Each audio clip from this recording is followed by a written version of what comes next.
Hello, my name is Judith Doram.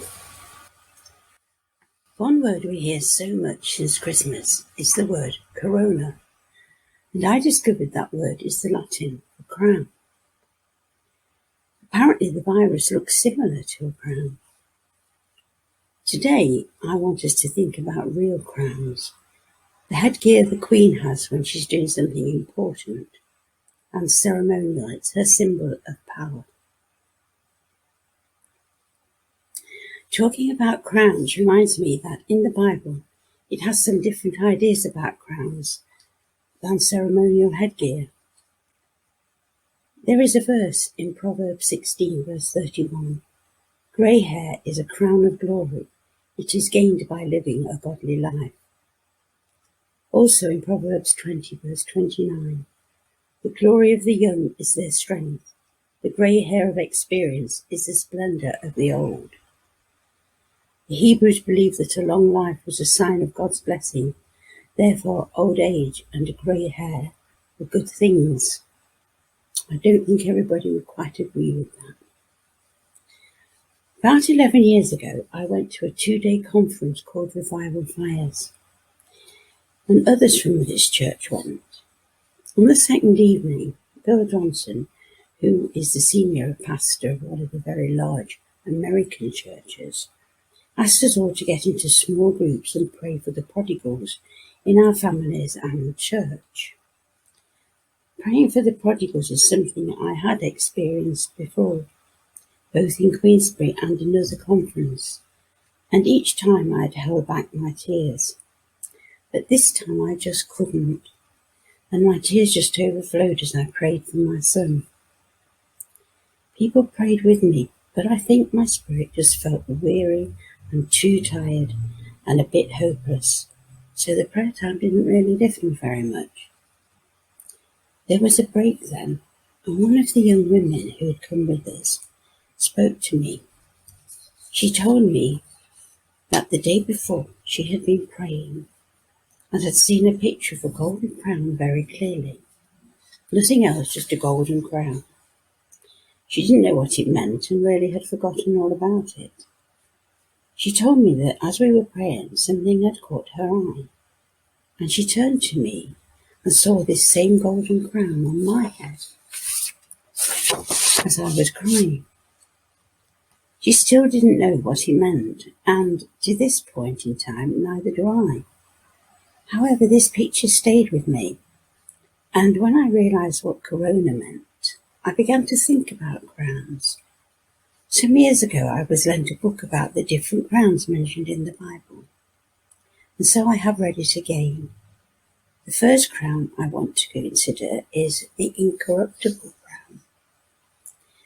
1 Corinthians chapter 9, verse 25 says, everyone who competes in the games goes into strict training.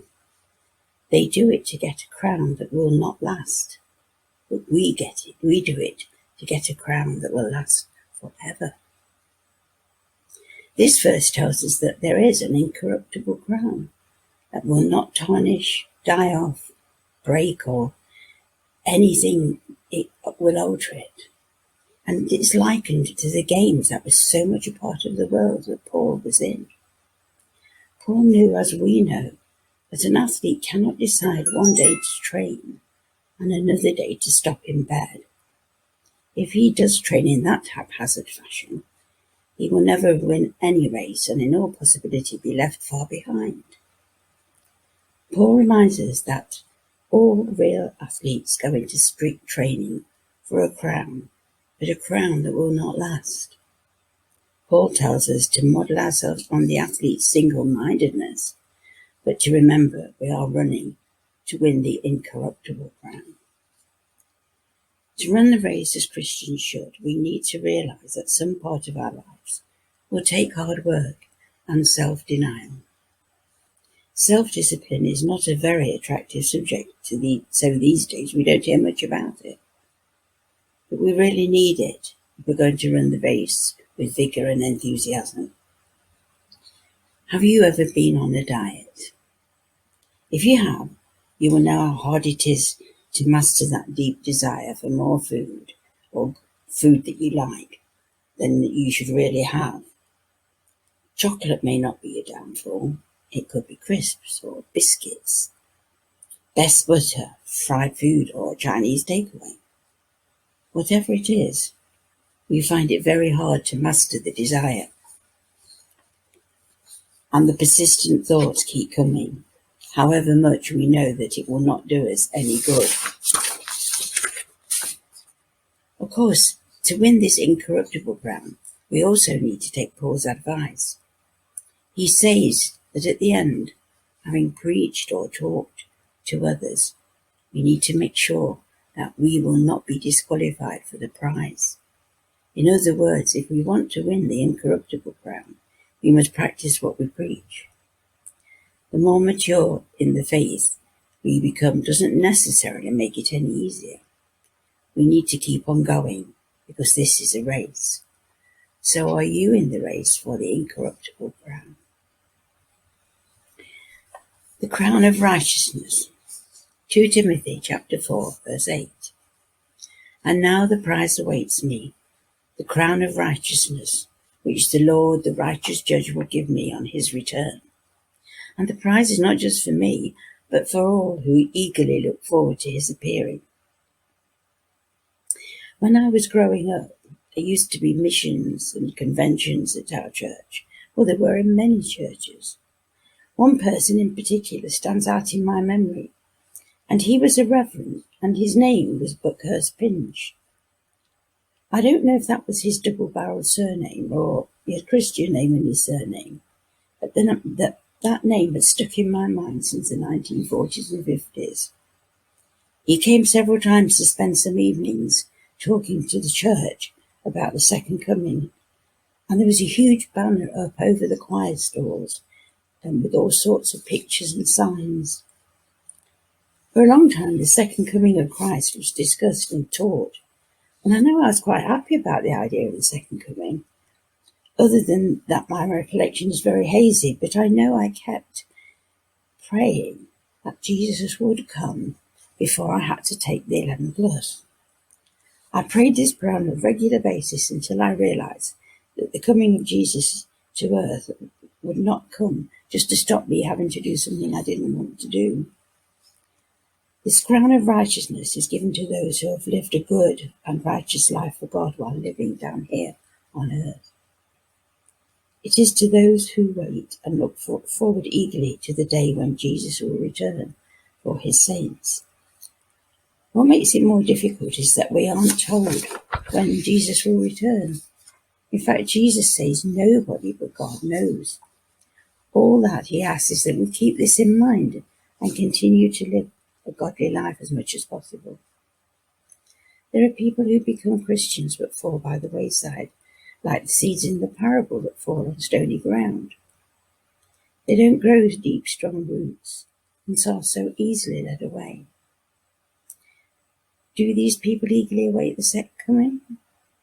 Will they enjoy being given a crown of righteousness? I don't know, because we're all responsible for our own walk with God. I don't think I will be at the front of the queue, but I'll certainly be in it. The incorruptible crown, the crown of rejoicing, the crown of righteousness, the crown of life, the crown of glory. They are all ours to be won. We will be given them by God himself.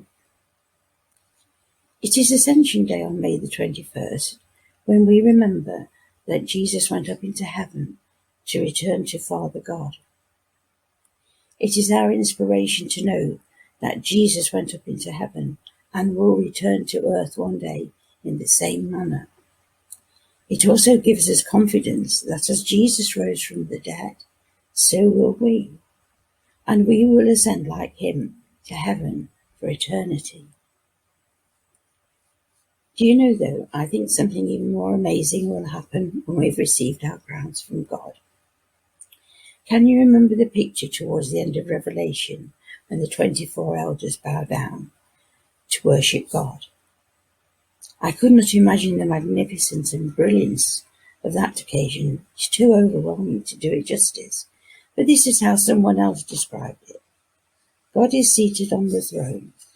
He is surrounded by the lights of precious stones, and the blinding light of glory and purity hurts our eyes as we behold his brightness.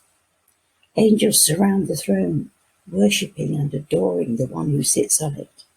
The 24 elders fall down, worship God, and lay their golden crowns before him. I think that when we have got over the excitement of wearing a beautiful crown given us directly by God, we might start to question why we are wearing them, when there's really only one person who is really worthy.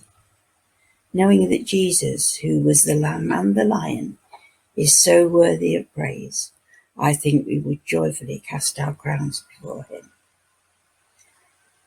So each day, let us focus on living our ordinary lives with faithful obedience, discipline, and joy. It is possible, no matter how ordinary you think your life might be. Then one day, we will shine like stars in the heavens and reflect the glory of God. One day, we will gratefully and adoringly and tenderly lay our crowns at Jesus' feet and worship him. Amen.